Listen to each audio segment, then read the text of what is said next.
And the first, and this room knows this lesson, you live it, we have to focus on what we can control.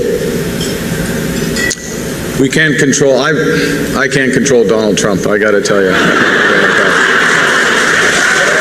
Actually, I can't let him think I'm controlling him is maybe a better way to do it. The clip lasted just 8 seconds, but that was all it took.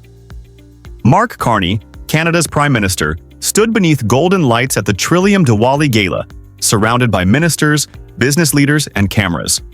The crowd was relaxed, festive, laughing.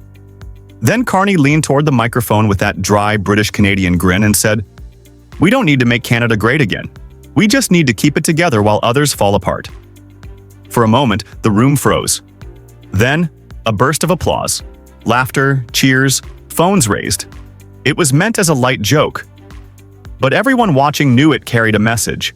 Within hours, the clip was everywhere, trending across North America under the tag #CarneyWarning. Commentators called it a diplomatic jab, a masterclass in quiet confidence. In Washington, though, it hit like a thunderclap.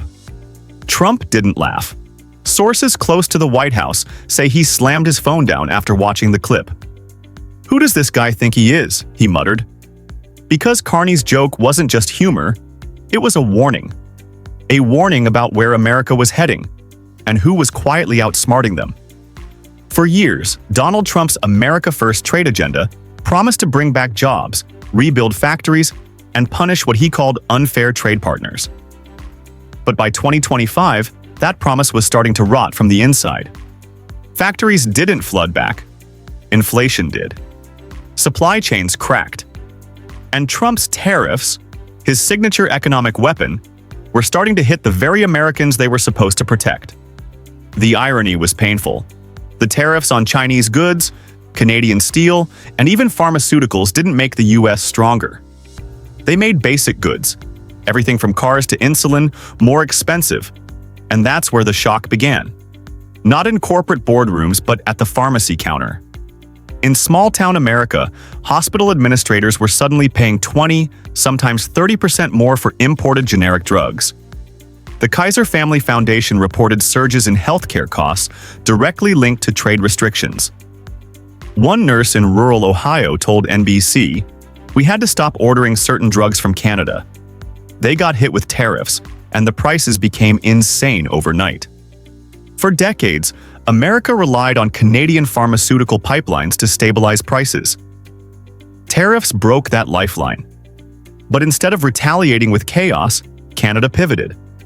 Ottawa launched fast-track partnerships with South Korea and the European Union. Within months, their supply lines stabilized. Canada's drug prices flattened while America's soared. It was the first sign that Carney's calm, data-driven strategy was working, and Trump's impulsive tariff war was boomeranging back home. Then came autos. Trump swore he'd rebuild Detroit. He said tariffs would protect American jobs. But when the costs of imported parts jumped, so did prices. The U.S. Chamber of Commerce found that car production costs spiked 11% in 1 year. Factories slowed. Ford froze expansion.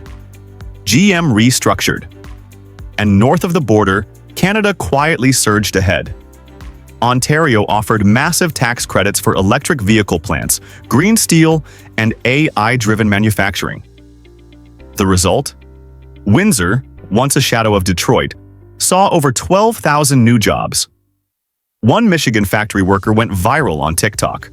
"We were told to thank Trump for tariffs. Now my job's in Windsor." That clip summed up what economists had been warning for years. Trump's trade war was pushing manufacturing out of the U.S., not pulling it in. By 2024, the story had moved underground, literally. Critical minerals. Lithium, nickel, cobalt, the elements powering electric cars, phones, and clean energy grids. Trump's hardline visa restrictions and unpredictable tariffs scared off investors. But Carney's Canada saw opportunity. He rolled out a plan called the Strategic Minerals Partnership, offering tax credits and environmental guarantees for new mines. The world noticed. Tesla quietly inked a new deal in Quebec. Rio Tinto expanded lithium processing in Manitoba. Even U.S. tech firms began lobbying their own government for exceptions, just to work with Canadian suppliers. The Wall Street Journal called it a polite but powerful coup. When asked about it, Carney simply said, "When you shut a door, sometimes your neighbor opens a window." He said it with a smirk. But Washington knew exactly what he meant. Trump had slammed doors. Carney had opened windows. And investors, including American ones, were crawling through them. The trade chaos didn't just ripple through industry, it shook real estate. As inflation spiked in the U.S., mortgage rates climbed and home building stalled. American housing starts fell 18% in 2024. Canada's market wobbled too, but then something strange happened. Foreign capital started flowing into Toronto, Vancouver, and Calgary. Investors from Asia and Europe were pulling out of volatile U.S. markets and looking, and Canada, with Carney's predictable fiscal policy, looked safe.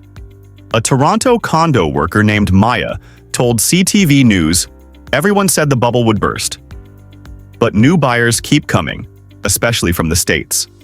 Carney's philosophy, stability over spectacle, was quietly proving its worth. And then came that moment, the one that went viral. At the Diwali Gala, after the laughter faded, Carney's tone shifted.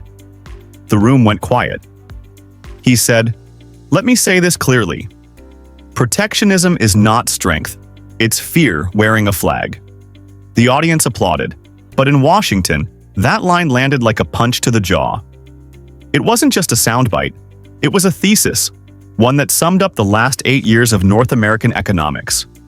Trump's strategy had been emotional, impulsive, nationalistic. Carney's was strategic, calm, and pragmatic. And the numbers were now proving who was right. U.S. tariff revenue had totaled about $160 billion. Impressive at first glance. But behind that number was a cruel reality. American households had paid over $220 billion more in increased prices. A net loss. Meanwhile, Canada's diversification brought in $45 billion in new trade. Exports to Asia and Europe grew faster than ever before. The WTO ranked Canada among the top 3 most diversified economies in the West. Carney didn't need to shout. The data was his argument. Across both countries, the cultural mood began to shift. In Ottawa, protesters gathered outside the U.S. Embassy holding signs that read, "No kings, no tariffs, just trade." The slogan spread online, "No kings," a quiet rebuke to Trump's ego-driven style of governance. Carney later told a CBC reporter, "Leadership isn't about coronation, it's about service." It was humble, it was sharp, and it went viral. Within weeks, a new hashtag began trending. Hashtag leadership not loudness. Even U.S. commentators began comparing the two leaders. One unpredictable, one consistent. One driven by fear, the other by foresight. The Economist magazine called it the Maple Revolution, Canada's calm defiance. Inside Washington, panic set in. Trump's aides tried to craft a response, a speech to counter Carney's arrogance. But every time Trump lashed out, Carney calmly released facts. When Trump said, "Canada's bleeding jobs," Carney released data showing unemployment near record lows. When Trump mocked Canada's EV policies, Carney announced a new Tesla investment. The contrast couldn't be sharper. A former U.S. trade advisor told Politico, "Carney's playing chess. Trump's just flipping the board behind the scenes." Even U.S. corporations began calling Ottawa, asking how they could relocate operations north. And American farmers, once Trump's strongest base, were starting to turn. Tariffs on soybeans and dairy had devastated exports. While U.S. farmers watched crops rot, Canadian farmers were filling the same markets in Asia. One Wisconsin farmer said it bluntly on CNN.